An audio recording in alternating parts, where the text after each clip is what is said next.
Good morning. आज आप लोगों के लिए फिजिक्स का एक सबसे इम्पॉर्टेंट टॉपिक हम लेके आए हैं, वो प्रकाश विद्युत प्रभाव। प्रकाश विद्युत प्रभाव क्या होता है, उसके नियम क्या होते हैं, इससे संबंध में बहुत सी जानकारी आपको होगी। इससे जो क्वेश्चन बनते हैं वो नीट जेई में भी आते हैं, किसी कंपटीशन एग्जाम में भी आते हैं, क्लास एग्जाम में भी आते हैं। यानी ये सभी all state board, CBSE board, चाहे जिसकी भी बात करें, ठीक है ना। प्रकाश विद्युत प्रभाव क्या है, उसके नियम में, ये मेन टॉपिक है मेरा, ठीक है ना। प्रकाश विद्युत प्रभाव को समझने के लिए आप लोग कुछ और बातों को जानना पड़ेगा। देहली ऊर्जा क्या है, देहली आवृत्ति क्या है, देहली तरंग दैर्ध्य क्या है ना। तो इनको थोड़ा सा समझना पड़ेगा, फिर हम उस पर पहुंचेंगे, ठीक है ना। तो देखिए, मेन टॉपिक मेरा जो है वो प्रकाश विद्युत प्रभाव ही है। प्रकाश विद्युत प्रभाव, ठीक है। Photo electric effect, photo electric effect, ठीक है। प्रकाश विद्युत प्रभाव क्या है, ठीक है ना। इसका इंग्लिश वर्जन भी आप दूसरे लेक्चर में देख लेंगे, फिलहाल अभी हमें हिंदी मीडियम का है। प्रकाश विद्युत प्रभाव क्या होता है, तो प्रकाश विद्युत प्रभाव को समझने के लिए आप लोगों को कुछ पदों को जानना जरूरी होता है। जैसे कि एक होता है कार्यफलन।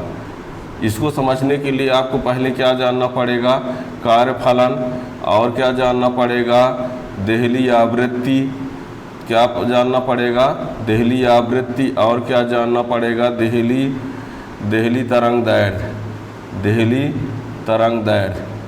इसको समझना, इससे कोई ना कोई क्वेश्चन बनते ही रहे, ठीक है ना। कार्यफलन क्या होता है, सुनिए। कार्यफलन क्या होता है, कैसे मान लीजिए किसी धातु की सतह से, ये कोई धातु है, उसकी सतह से जब यहाँ पर कोई ऊर्जा दी जाती है, क्या दी जाती है, ऊर्जा दी जाती है, तो इससे जो इलेक्ट्रॉन होते हैं वो निकलने लगते हैं। क्या होता है, किसी धातु की सतह पर ऊर्जा देने से इससे इलेक्ट्रॉन निकलने लगते हैं। तो जितनी ऊर्जा देने से इलेक्ट्रॉन निकलने लगते हैं, उस कम से कम ऊर्जा को क्या कहा जाता है, कार्यफलन। यानी इससे इलेक्ट्रॉन निकालने के लिए इसमें ऊर्जा की ज़रूरत पड़ती है। अब कम से कम जितनी ऊर्जा देने से इलेक्ट्रॉन निकलने लगते हैं, उस ऊर्जा को क्या कहा जाता है, कार्यफलन। ये कोई धातु है, उसकी धातु की सतह पर जब हम ऊर्जा देते हैं, क्या देते हैं, ऊर्जा देते हैं, ऊर्जा देने से इलेक्ट्रॉन निकलने लगते हैं। लेकिन एक निश्चित ऊर्जा होती है कि उससे कम से इलेक्ट्रॉन नहीं निकलेंगे। तो वो निश्चित कम से कम ऊर्जा, जिससे कम ऊर्जा से इलेक्ट्रॉन न निकल पाए, तो कम से कम वो वाली ऊर्जा जिसके कारण इलेक्ट्रॉन का उत्सर्जन होता है, उस न्यूनतम ऊर्जा को क्या कहा जाता है, कार्यफलन। यानी किसी धातु की सतह से इलेक्ट्रॉन का उत्सर्जन कराने के लिए आवश्यक न्यूनतम ऊर्जा को क्या कहा जाता है, कार्यफलन कहते हैं। किसी धातु की सतह से इलेक्ट्रॉन का उत्सर्जन कराने के लिए आवश्यक न्यूनतम ऊर्जा को क्या कहा जाता है, कार्यफलन। इसका मान भिन्न भिन्न तत्वों के लिए, भिन्न भिन्न धातुओं के लिए भिन्न भिन्न होता है। अब कार्यफलन का मान, ये कार्यफलन को, यानी कार्यफलन न्यूनतम ऊर्जा होती है, ठीक है ना। कार्यफलन को प्रदर्शित किया जाता है किससे, फाई नॉट से। और इसका मान भिन्न भिन्न धातुओं के लिए, भिन्न भिन्न होता है, ठीक है ना। कार्यफलन को किससे प्रदर्शित करते हैं, फाई नॉट से। अब भिन्न भिन्न धातुओं के लिए भिन्न भिन्न इसका मान होता है। सीजियम के लिए सबसे कम होता है 2.14 इलेक्ट्रॉन वोल्ट, और प्लेटिनम के लिए सबसे ज़्यादा हो 5.65 इलेक्ट्रॉन वोल्ट। ये बता दें, सुनिए, कार्यफलन क्या बताएं हमने, किसी धातु की सतह से इलेक्ट्रॉन का उत्सर्जन कराने के लिए आवश्यक न्यूनतम ऊर्जा कार्यफलन कहते हैं। फाई नॉट से प्रदर्शित करते हैं। इसका मान भिन्न भिन्न धातुओं के लिए भिन्न भिन्न होता है। सीजियम के लिए इसका मान सबसे कम, और प्लेटिनम के लिए इसका मान क्या होता है, सबसे ज़्यादा होता है। ये सबसे कम, और ये सबसे अधिक, ठीक है ना। प्लेटिनम, सीजियम का कार्यफलन सबसे कम, प्लेटिनम का कार्यफलन सबसे ज़्यादा होता है, ठीक है ना। तो ये कार्यफलन की बात हुई। अब देखो, हमने ये कहा ये धातु है, ठीक है ना। इसमें ऊर्जा दी जाती है, क्या दी जाती है? ऊर्जा। और जो कम से कम ऊर्जा होती है उसको क्या कहते हैं? Phi naught. ये न्यूनतम ऊर्जा है। क्या है? न्यूनतम ऊर्जा, जिसको क्या कहा जाता है? कार्य फलन। ठीक है ना, ये न्यूनतम ऊर्जा कार्य फलन। इसमें जो यदि ऊर्जा दी जाती है, ये ऊर्जा यदि इससे ज़्यादा है या इक्वल है, जैसे इस धातु की सतह पर दी जाने वाली ऊर्जा यदि इससे ज़्यादा है या कि इसके बराबर है, तब इससे इलेक्ट्रॉन निकलेंगे, इलेक्ट्रॉन निकलेंगे। ठीक है, यानी ऊर्जा इसमें जब दी जाएगी, दी जाने वाली ऊर्जा यदि कार्यफलन से ज़्यादा है या कार्यफलन के बराबर है। ठीक है ना। अब देखिएगा, तो इलेक्ट्रॉन उत्सर्जन के लिए कितनी ऊर्जा चाहिए? इलेक्ट्रॉन उत्सर्जन के लिए कितनी ऊर्जा चाहिए? कार्यफलन से ज़्यादा या कार्यफलन के बराबर। इलेक्ट्रॉन उत्सर्जन के लिए ऊर्जा क्या बताया हमने? देखिए, इलेक्ट्रॉन उत्सर्जन के लिए आवश्यक ऊर्जा ई जो है क्या होना चाहिए? फाई नॉट से बड़ा या उसके बराबर। और ई बराबर क्या होता है? ई बराबर होता है एच न्यू, और ये हो जाएगा एच न्यू नॉट।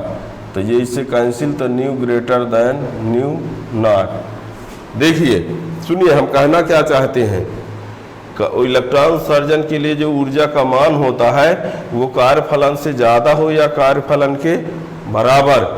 उस इलेक्ट्रॉन उत्सर्जन के लिए जो आवृत्ति होनी चाहिए वो इस आवृत्ति से ज़्यादा या उसके बराबर। इस आवृत्ति को क्या कहेंगे?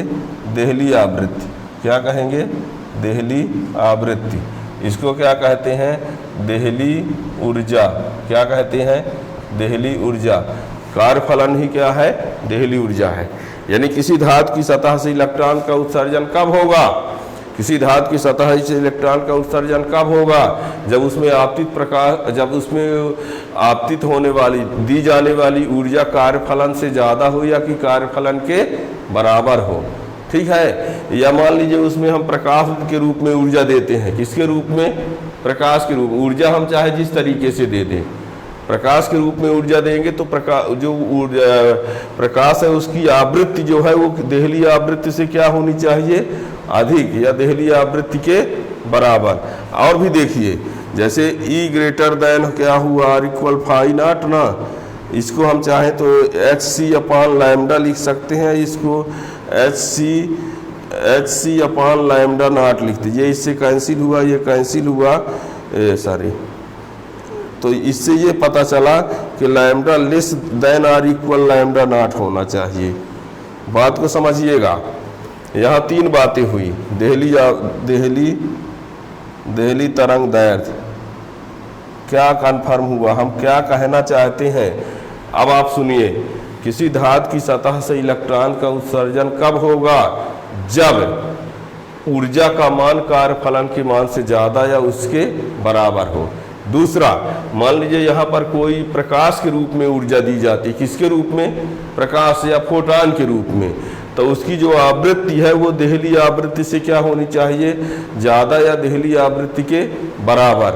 और तीसरी बात, जो आपतित तरंग, जो आपतित प्रकाश या तरंग है उसकी तरंग दैर्घ्य जो है वो देहली तरंग दैर्घ्य से कम या उसके बराबर होनी चाहिए। ऊर्जा के समय ऊर्जा यदि आप लिखेंगे, कार्यफलन के लिखेंगे तो बराबर या अधिक, देहली आवृत्ति लिखेंगे तो बराबर या अधिक है, और देहली तरंग दैर्घ्य लिखेंगे तो बराबर या उससे कम। ठीक है ना। ये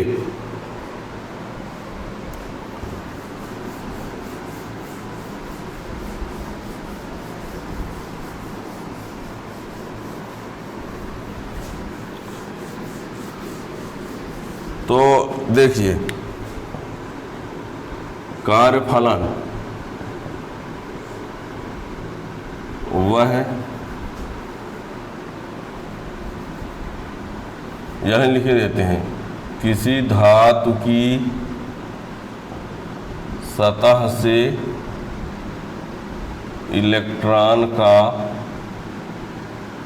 उत्सर्जन कराने के लिए आवश्यक न्यूनतम ऊर्जा को कार्यफलन कहते हैं। फाई नॉट से दर्शाते हैं। इसका मान भिन्न भिन्न धातुओं के लिए भिन्न भिन्न होता है। सीजियम के लिए 2.14 इलेक्ट्रॉन वोल्ट सबसे कम, और प्लेटिनम के लिए 5.65 इलेक्ट्रॉन वोल्ट सबसे अधिक। ठीक है ना। देहली आवृत्ति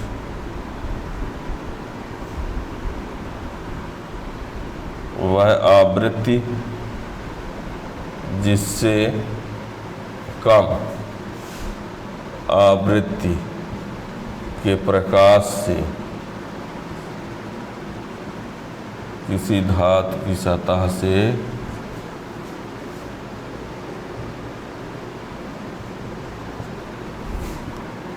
इलेक्ट्रॉनों का उत्सर्जन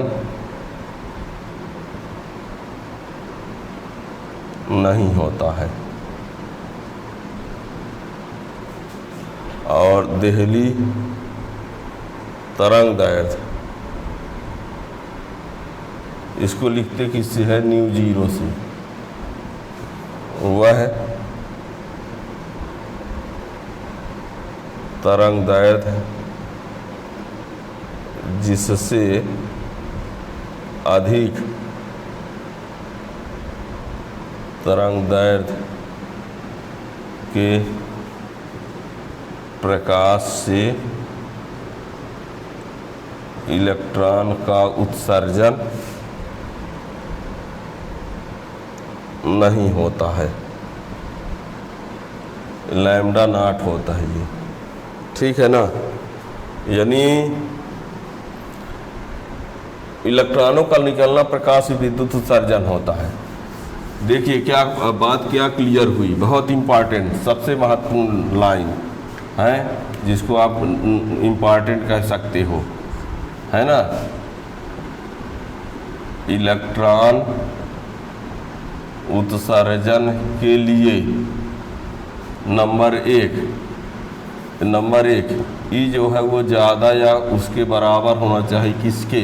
कार्यफलन के। नंबर 2 न्यू जो है वो ज़्यादा होना चाहिए किससे? न्यू नॉट से। और नंबर 3 लैम्डा छोटा या उसके बराबर होना चाहिए लैम्डा नॉट से। यानी किसी धातु की सतह से यदि इलेक्ट्रॉन का उत्सर्जन कराना है प्रकाश डाल करके, मान लीजिए हम किसी धातु में ऊर्जा देते हैं तो प्रकाश के रूप में देते हैं। किस रूप में देते हैं? प्रकाश के रूप में। किसी धातु को ऊर्जा देने के भी तो कई तरीके हो सकते हैं ना।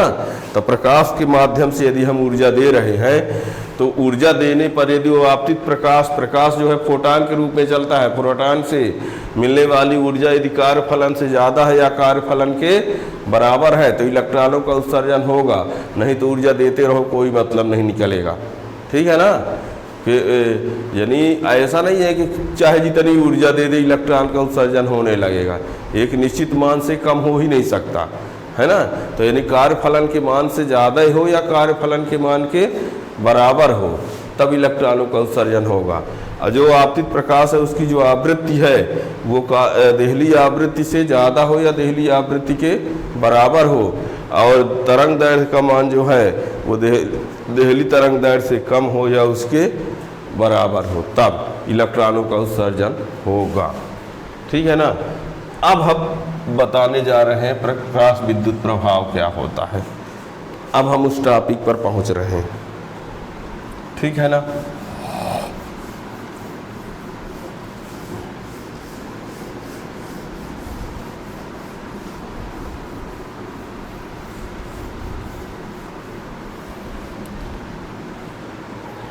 ध्यान देना, ये बात ना भूलना, न्यू ऐसे है और लैम्डा ऐसे है, ये कहीं भूल न जाओ। मतलब आवृत्ति जो है दहली आवृत्ति से ज़्यादा होनी चाहिए और तरंग दैर्घ्य जो है वो देहली तरंग दैर्घ्य से कम। आवृत्ति तरंग देहली आवृत्ति से ज़्यादा या उसके बराबर और तरंग दैर्घ्य देहली तरंग दैर्घ्य से कम या उसके बराबर। ठीक है ना। प्रकाश विद्युत प्रभाव क्या होता है? प्रकाश विद्युत प्रभाव और उसके नियम सुनिए। जब किसी धातु की सतह पर प्रकाश पड़ता है तो उससे इलेक्ट्रॉन उत्सर्जित होते हैं। प्रकाश पड़ने से इलेक्ट्रॉनों का उत्सर्जन होना ही क्या है? प्रकाश विद्युत प्रभाव है। यानी जब किसी धातु की सतह पर प्रकाश पड़ता है, आपतित होता है, तो उस धातु की सतह से क्या होने लगते हैं? इलेक्ट्रॉन उत्सर्जित होने लगते हैं। इस घटना को कहा जाता है प्रकाश विद्युत प्रभाव। लेकिन हर प्रकाश से इलेक्ट्रॉनों का उत्सर्जन नहीं होता, उसके लिए शर्त होती है। क्या शर्त होती है? प्रकाश से जो मिलने वाली ऊर्जा है वो कार्यफलन से ज़्यादा होनी चाहिए। जो प्रकाश की तरंग दैर्घ्य है वो देहली तरंग दैर्घ्य से कम होनी चाहिए। प्रकाश की जो आवृत्ति है वो देहली आवृत्ति से अधिक होनी चाहिए। ठीक है ना। इतनी इस टाइप का प्रकाश, इस टाइप का इतना गुण रखने वाला, इतनी कंडीशन को फॉलो करने वाला जब कोई प्रकाश किसी धातु की सतह पर पड़ता है तो उससे इलेक्ट्रॉन उत्सर्जित होने लगते हैं और उस घटना को कहा जाता है प्रकाश विद्युत प्रभाव। लिखेंगे कैसे?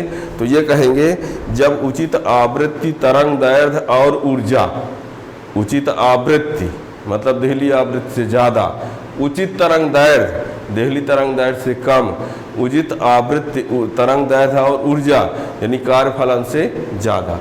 यानी जब उचित आवृत्ति तरंग दैर्घ्य और ऊर्जा का प्रकाश किसी धातु की सतह पर पड़ता है तो उस धातु की सतह से इलेक्ट्रॉन उत्सर्जित होने लगते हैं। इस घटना को प्रकाश विद्युत प्रभाव कहते हैं तथा उत्सर्जित होने वाले इलेक्ट्रॉनों को प्रकाश इलेक्ट्रॉन कहा जाता है या फोटो इलेक्ट्रॉन कहते हैं।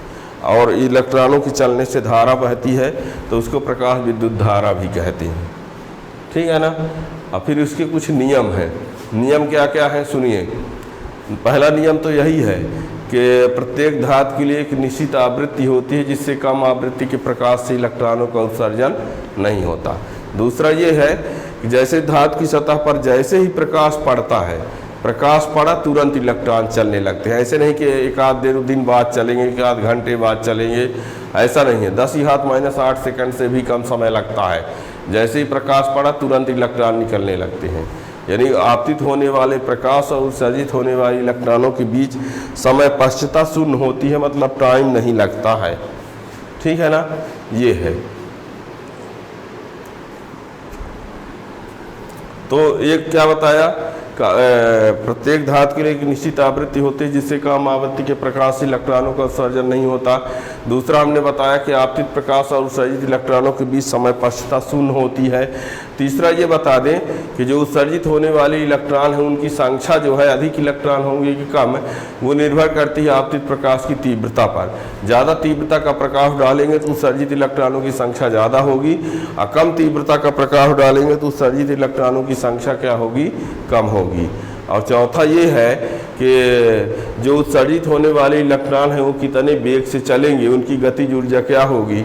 तो उत्सर्जित इलेक्ट्रॉनों का वेग और जो गतिज ऊर्जा है आवृत्ति पर निर्भर करता है। ज़्यादा आवृत्ति का प्रकाश रहेगा तो इलेक्ट्रॉनों का वेग ज़्यादा होगा और कम आवृत्ति का प्रकाश रहेगा तो उत्सर्जित इलेक्ट्रॉनों का वेग और गतिज ऊर्जा कम होगी। तो ये 4 नियम हैं। तो प्रकाश विद्युत प्रभाव और उसके नियम। तो पहले हम प्रकाश विद्युत प्रभाव बताते हैं। देखना, प्रकाश विद्युत प्रभाव ये, ठीक है ना।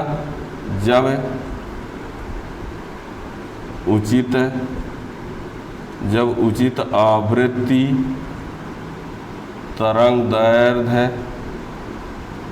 एवं ऊर्जा का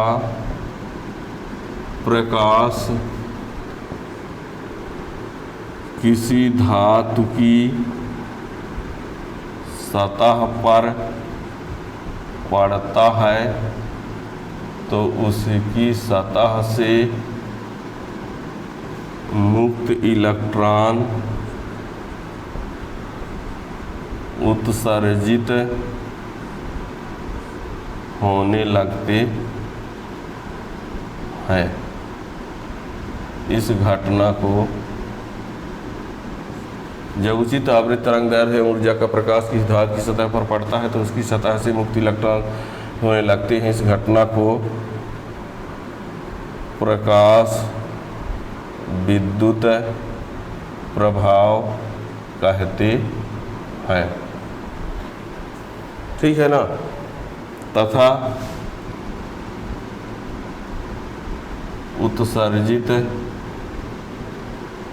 इलेक्ट्रॉनों को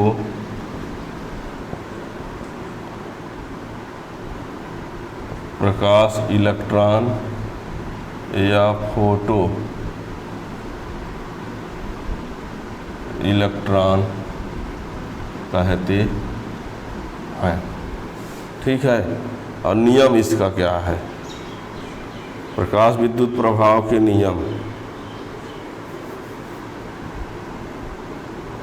प्रकाश विद्युत प्रभाव के नियम। ठीक है। तो प्रकाश विद्युत प्रभाव के नियम में ये है, आपतित प्रकाश एवं उत्सर्जित इलेक्ट्रॉनों के बीच समयपश्यता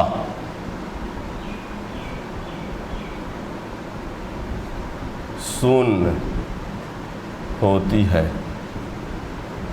10⁻⁹ सेकेंड से भी कम टाइम लगता है। ठीक है ना। आपतित प्रकाश एवं उत्सर्जित इलेक्ट्रॉनों के बीच समयपश्यता शून्य होती है, मतलब 10⁻⁹ सेकेंड से भी कम टाइम लगता है। ठीक है ना। ये दूसरा है उत्सर्जित इलेक्ट्रॉनों की संख्या आपतित प्रकाश की तीव्रता पर निर्भर होती है। ज़्यादा तीव्रता ज़्यादा उत्सर्जित इलेक्ट्रॉनों की संख्या आपतित प्रकाश की तीव्रता पर निर्भर होती है।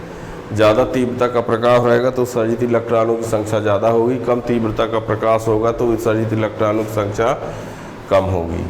तीसरा क्या होता है उसे भी देख लो। तीसरा ये है उत्सर्जित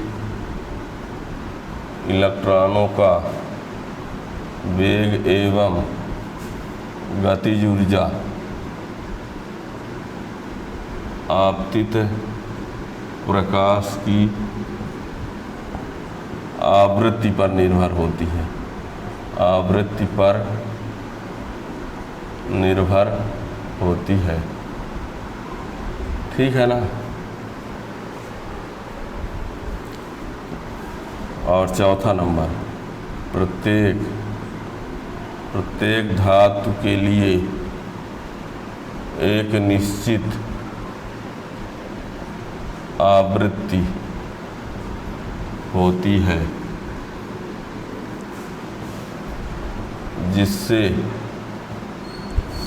जिससे कम आवृत्ति के प्रकाश से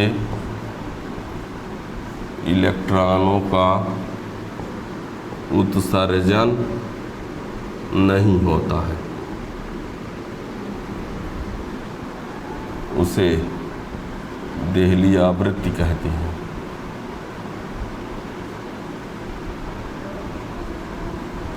ठीक है ना। ये 4 नियम है।